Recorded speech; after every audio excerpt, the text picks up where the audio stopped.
열왕기상 15장 1절에서 15절 말씀 함께 보시도록 하겠습니다.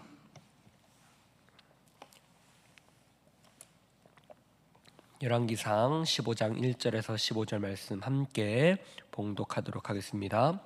느밧의 아들 여로보암 왕 18째 해에 아비암이 유다 왕이 되고 예루살렘에서 3년 동안 다스리니라. 그의 어머니의 이름은 마아가요 아비살룸의 딸이더라.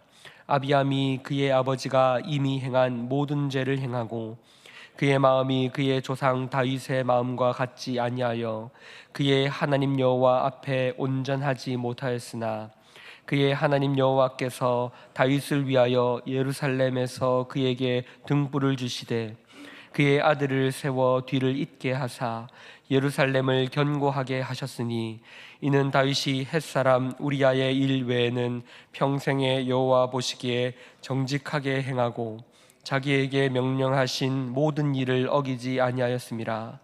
르호보암과 여로보암 사이에 사는 날 동안 전쟁이 있었더니 아비암과 여로보암 사이에도 전쟁이 있으니라. 아비암 남은 사적과 그 행한 모든 일은 유다왕 역대지략에 기록되지 아니하였느냐.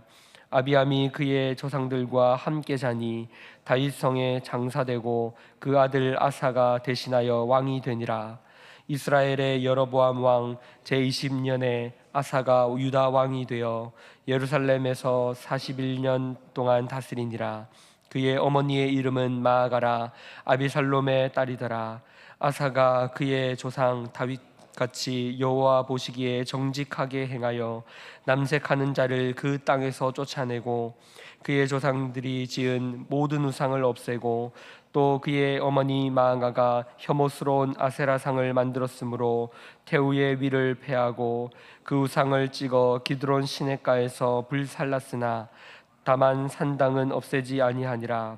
그러나 아사의 마음이 일평생 여호와 앞에 온전하였으며 그가 그의 아버지가 성별한 것과 자기가 성별한 것을 여호와의 성전에 받들어 드렸으니 곧 은과 금과 그릇 드리더라. 아멘. 계속해서 열왕기의 말씀을 살펴보고 있습니다. 열왕기는 1차적인 독자들이 바벨론 유민입니다. 바벨론에서 포로 생활을 하던 자들이거나 혹은 돌아온 직후에 그들을 위해서 바벨론에서 포로 생활을 하였던 그들을 위해서 쓰였던 말씀이 열왕기입니다. 이 목적은 그들의 선조의 역사 그리고 그들의 나라의 역사에 대해서 다시 돌아보며 어떤 문제, 어떤 원인으로 우리가 이렇게 위대한 하나님의 백성들이었으나 지금 이러한 곤경에 처하게 되었는가를 살펴보며 돌아보는 말씀입니다. 우리가 이것을 염두에 두고 계속해서 말씀을 살펴볼 때에 이 본문의 의미를 더욱더 분명하게 알 수 있을 것입니다. 열왕기에서 계속되는 왕들이 등장하게 됩니다. 말 그대로 열왕에 대한 기록이기 때문입니다. 그런데 이 열왕에 대한 기록은 다분히 이분법적인 평가로 내려집니다. 어떤 이분법이냐? 그들이 다윗의 길을 따랐느냐, 그러지 않았느냐에 대한 평가입니다.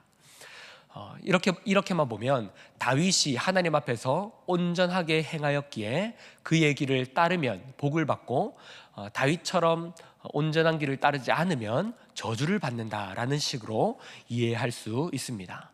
물론 이것은 틀린 말은 아닙니다.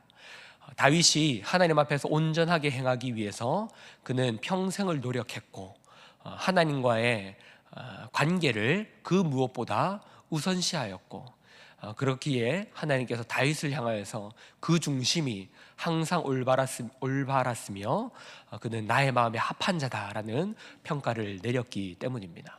그러나 우리가 여기서 간과하지 말아야 할 것은 다윗 또한 그가 하나님 앞에서 온전한 자였기에 하나님이 그를 택하신 것이 아니라 하나님께서 다윗을 향한 신실한 언약을 먼저 허락하셨고 그를 향하여서 내가 사울같이 너를 패하지 아니하겠다라는 약속을 먼저 주셨으며, 하나님께서 그 다윗을 향한 약속을 통하여 그의 후손들 솔로몬과 르호보암과 이후에 등장하는 유대의 모든 왕들을 하나님께서 그들이 잘못하건 잘못하지 아니하건 그들을 버리지 않는 것을 보게 됩니다.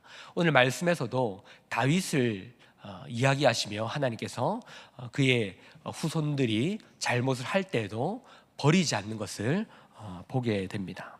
다시 말해서 하나님께서는 다윗을 통한 그 언약의 신실함을 가지시고 그의 후손들을 버리지 않으심을 보게 됩니다. 왜 그럴까요? 다윗은요, 사무엘하 7장에 보면 하나님께서 언약을 주십니다. 우리가 잘 아는 대로 다윗 언약입니다. 내 왕위를 버리지 않겠다. 다윗에게 그 왕위를 허락하시되 그 왕위를 버리지 않겠다. 그리고 내 씨를 영원히 세워서 내 후손들을 통하여서 내 왕위가 영원히 패하지 않도록 그 나라를 세워가겠다라는 약속을 사무엘하 7장에서 하나님께서 허락하십니다. 그런데 아이러니하게도 그 이후에 어떤 일들이 일어납니까? 우리가 잘 아는 대로 밧세바 사건, 그리고 인구조사를 하는 사건들이 등장하게 됩니다. 우리가 생각하기에는 밧세바 사건이 먼저 일어나고, 그리고 잘못들을 하게 되고 회개하여서 용서받고 약속을 받는 것이 우리의 상식적으로, 우리가 생각하기에 상식적으로 여겨지지만, 그러나 성경이 증언하는 대로는 하나님께서 먼저 다윗을 버리지 않겠다라고 약속하시고 다윗이 범죄하는 일들이 일어납니다.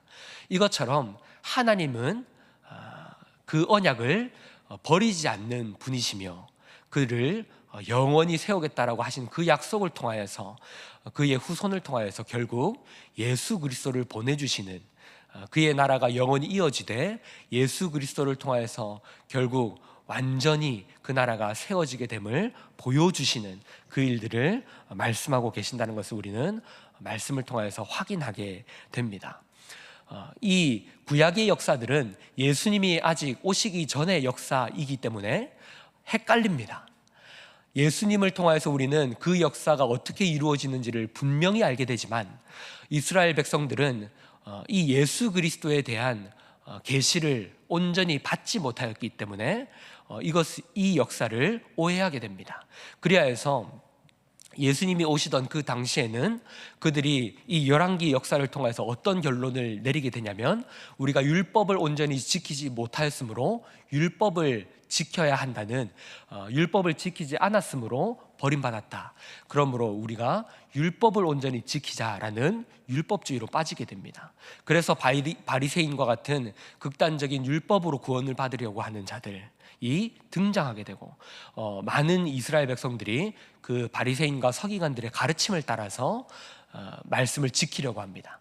그때 예수님께서 오셔서 구약의 모든 말씀들을 성취하시고, 그리고 십자가 사건을 보여주시고 곧바로 승천하지 않으시고 40일 동안 이 땅에서 거하시면서 제자들에게 구약의 모든 말씀들이 바로 자신을 가리키고 있음을 가르치고 있었다는 것을 가르쳐 주게 됩니다. 이것 또한 누가복음 24장에서 예수님께서 승천하지 않으시고, 십자가 사건 이후 곧바로 승천하지 않으시고 남아서 제자들에게, 엠마오로 가는 제자들과 그리고 다른 제자들에게 그 하나님의 말씀이 어떤 것인지, 구약 성경에서 예언하고 있는 것들이, 모든 말씀들이 자신을 가리키던 것이라는 것을 가르쳐 주게 되는 것입니다.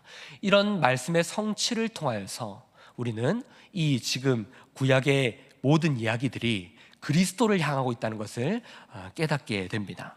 오늘 본문의 말씀도 솔로몬의 아들 르호보암이 범죄하고, 르호보암의 아들 아비암도 범죄하고, 그리고 아비암과 이복 동생쯤으로 여겨지는 아사가 세워지게 되는데, 그 이후에 아사는 나름대로 열심히 개혁하려고 하게 되는 그 역사들을 보게 됩니다. 그러나 끊임없이 이 왕들이 잘못하게 되고 다시 선한 왕이 세워져서 조금 잘해보려고 하는 이런 일들이 반복하게 됩니다. 그러나 결국 유다 왕국의 역사는 망하게 되는 것으로 끝이 나게 됩니다. 그러나 이 망하는 것은 하나님의 약속이 끝나고 깨지는 것이 아니라 결국 그 바벨론에서 포로 생활을 통하여서 그들의 역사를 되돌아보게 되고 다시 하나님께서 원하시는 것이 무엇인지를 깨닫게 하셔서 예수 그리스도의 언약의 성취를, 새 언약의 성취를 이해하게 하시려는 하나님의 구원 역사, 구속 역사였다는 것을 우리는 확인하게 됩니다. 오늘 본문에서도 그 하나님의 언약이 등장합니다. 3절에서 5절에 보면 이런 말씀이 등장합니다. 3절입니다. 아비암이 그의 아버지가 이미 행한 모든 죄를 행하고 그의 마음이 그의 조상 다윗의 마음 같지 아니하여 그의 하나님 여호와 앞에 온전하지 못하였으나, 아비암이 다윗의 길을 따르지 아니하고 범죄하였다는 것을 말합니다. 그러나 4절에서는 이렇게 말합니다. 그의 하나님 여호와께서 다윗을 위하여 예루살렘에서 그에게 등불을 주시되 그의 아들을 세워 뒤를 잇게 하사 예루살렘을 견고하게 하셨으니 이는 다윗이 햇사람 우리아의 일 외에는 평생의 여호와 보시기에 정직하게 행하고 자기에게 명령하신 모든 일을 어기지 아니하였음이라. 하나님께서는 아비암이 잘못하였지만 다윗을 통하여 주신 그 약속, 하나님께서 다윗을 통하여서 나라를 영원히 세워가시겠다. 4절에서는 등불이라는 표현을 쓰고 있는데요, 다윗을 위하여 예루살렘에게 그에게 등불을 주셨다. 이 등불은 하나님께서 등불을 끄지 않으시며 그 불을 이어가셔서 결국 예수 그리스도라는 이 세상을 밝히는 빛을 보내주시겠다라는 약속을 나타내는 것입니다. 아비암이 잘못하였지만 그러나 하나님께서 다윗에게 주셨던 그 언약을 신실하게 지키시겠다라는 것을 보여주는 말씀입니다. 아비암의 악행에도 불구하고 하나님은 다윗의 약속의 그 신실함, 하나님께서 그들의 백성, 하나님의 백성, 당신의 백성을 버리지 아니하시겠다라는 그 약속을 이 말씀을 통하여서 확인하시고, 그리고 그 이후에도 계속되는 왕들의 범죄함에도 불구하고 하나님께서 이 백성들을 지키시겠다라는 말씀을 이어가시는 것을 보게 됩니다. 우리는 이처럼 하나님의 신실하심을 통하여서 우리가 구원을 받게 될 것이고 은혜를 얻게 될 것이라는 것을 알게 됩니다. 예수 그리스도의 그 언약의 성취, 하나님께서 약속하셨던 우리를 구원할 메시아를 보내주시겠다라는 그 약속의 성취, 그것을 통하여서 우리는 구원을 받게 된다는 것을 알게 됩니다. 여기에는 우리가 잘하면 구원을 받고 우리가 못하면 버림을 받는 그런 식의 일반적인 종교관을 가지고 하나님께서 우리를 대하신다는 것이 아니라 하나님은 신실하시며 당신의 신실하심으로 우리를 구원하시며 우리를 당신의 백성으로 이끌어 가시겠다라고 말씀하시고 계시는 것입니다. 그러므로 사랑하는 성도 여러분, 우리는 그 하나님의 신실하심에 붙들려서 하나님의 백성으로 이 땅을 살아가며 그 하나님의 은혜로 이 땅을 살아가야 합니다. 하나님이 우리를 구원하시니 우리가 이제 마음대로 살아도 된다라고 생각하는 것은 매우 배은망덕한 것이며 하나님의 은혜를 깨닫지 못하는 그런 방종한 모습입니다. 하나님은 하나님의 은혜로 말미암아 우리를 변화시키십니다. 예수 그리스도의 그 놀라우신 사랑으로 말미암아 우리를 변화시키십니다.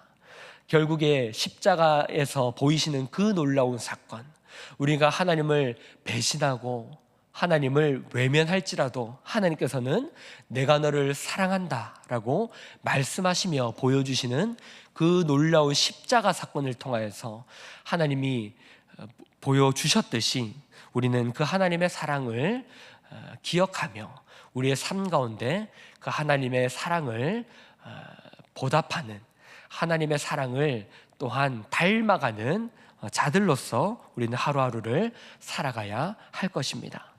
열왕기의 역사는 이러한 하나님의 신실하심의 역사입니다. 하나님이 그 약속의 신실하심을 따라서 자신의 백성들을 버리지 아니하시고 끊임없이 반역하는 그들을 끌고 가시는 그 역사를 우리는 보게 되는 것입니다. 이처럼 지금 우리에게도 하나님은 신실하십니다.